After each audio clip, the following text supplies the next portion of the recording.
YDPC, Vilico Piper here. Today we'll be reviewing none other than one of the most famous blend, which is kind of discontinued as of the moment. Produced by Sutleaf, Seattle Pipe Club, Mississippi River. So yeah, let me show you how the crumble cake looks like. This is how the crumble cake looks like. Yeah, they almost integrate pretty easily as well, so you gotta be like careful with them. But easy to crumble and pack. Yeah. So I will let you know my thoughts on it soon. And we're back. First thing first, we'll be putting the tin out. Alright, it's really sharp when you like put your nose in it. Yeah, there feels like there's some kind of spice in there, which I'm not sure what it is, but it's really sharp when you try to like get the tin note out. But other than that, I kind of feel that there's some ketchup, there's vinegar. Kind of reminds me of Frog Modern, with like that little tinge of Latakia. Yeah, there was Latakia in Frog Modern, but they are Virginias, man. They have this classic ketchup thing back in the days. That was like the classic McLaren thing. Yeah, but this tin note of this Mississippi River, it has the spiciness, which I don't know, it kind of makes my nostrils tingle. Yeah. What are you doing this?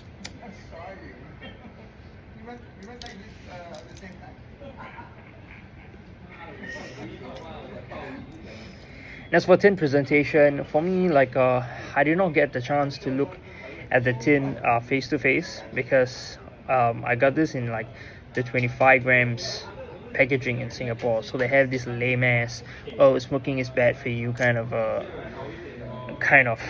message. So that's kind of lame. So they completely destroyed the tin presentation. But from what I observed from the sites, tin presentation looks kind of normal to me. But again, I've not seen it in real life, so I've not felt it, so I don't know how it kind of makes me feel. So moving on, we move on to the, let's see, the room note. I do not know how is this does this smells. I cannot recall, but I feel that it's tolerable because nobody has ever complained to me, so I'll put it as tolerable. Nicotine level is medium. Yeah, nicotine is medium. I do not feel anything as I smoke this. It's fairly medium. It's manageable. Yeah. Moving on to mechanics. As you can see, I have been finding it a little bit hard in this video to talk and keep it lit.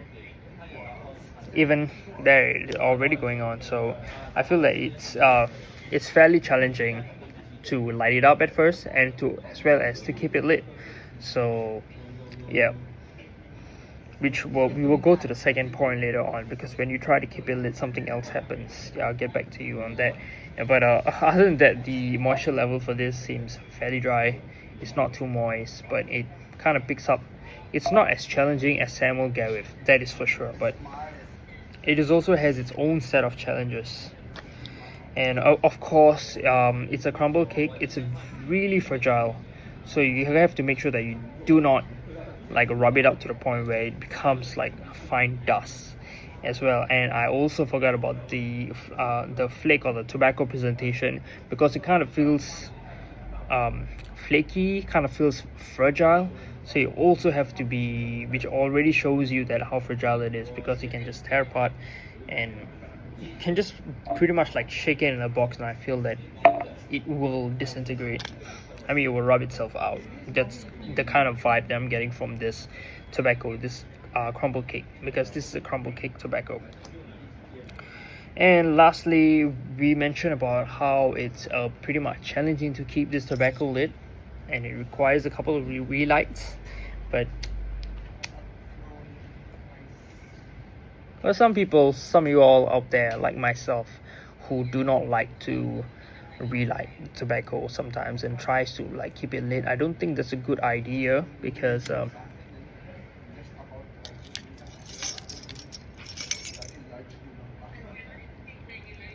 goes the other point, the tongue bite in this can be quite nasty if you tried that, because this is quite a temperamental tobacco in my experience of the 25 grams I've been smoking. I feel that this tobacco is quite temperamental.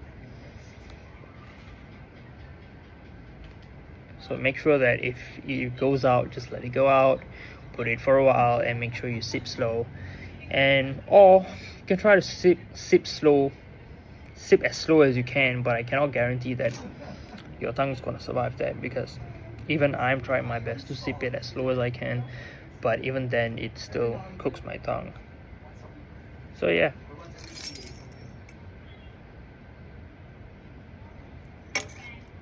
Five minutes has passed since I started this video. But alright, we'll go on to the most spicy topic which most of us always watch tobacco reviews for, which is the taste of this tobacco. How does it taste? For me, it tastes ketchupy and vinegary. It feels like there's a lot of 515 RC in this blend. That's what I'm getting. I'm getting a lot of 515 RC, but 515 RC, I do not feel like it was temperamental. This feels like it's 515 RC with the nasty bite and the temper. That's what I'm getting from this tobacco.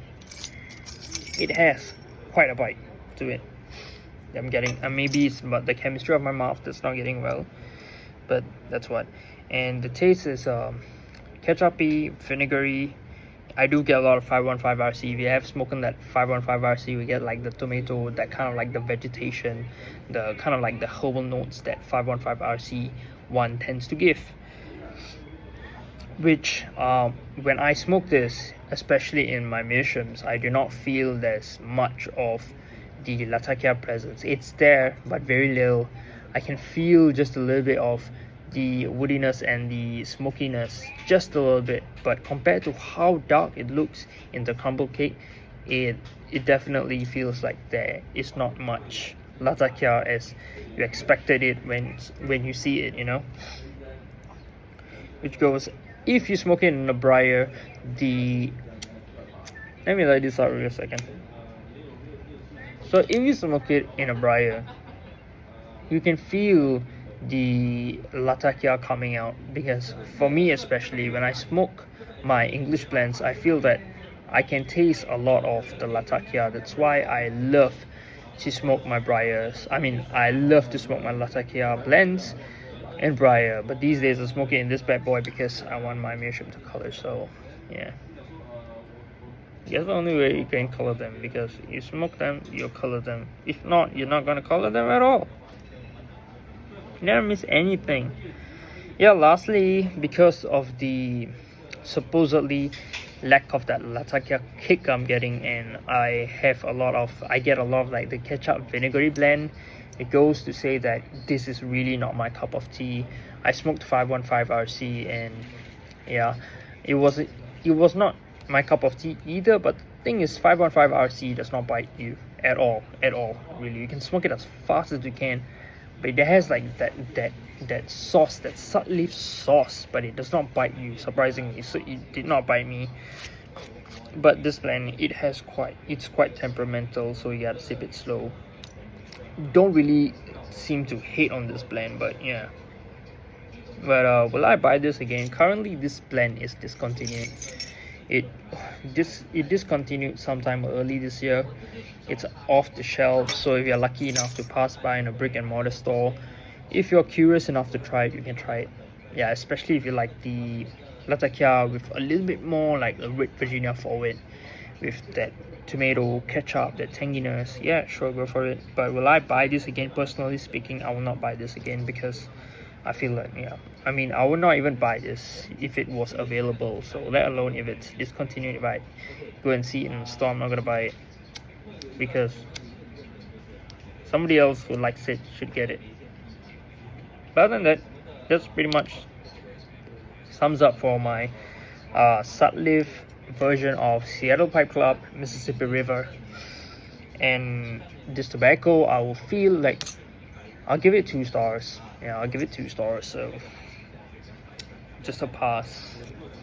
Yeah, but for me, it will be a pass. So yeah, and I hope you guys really enjoyed it.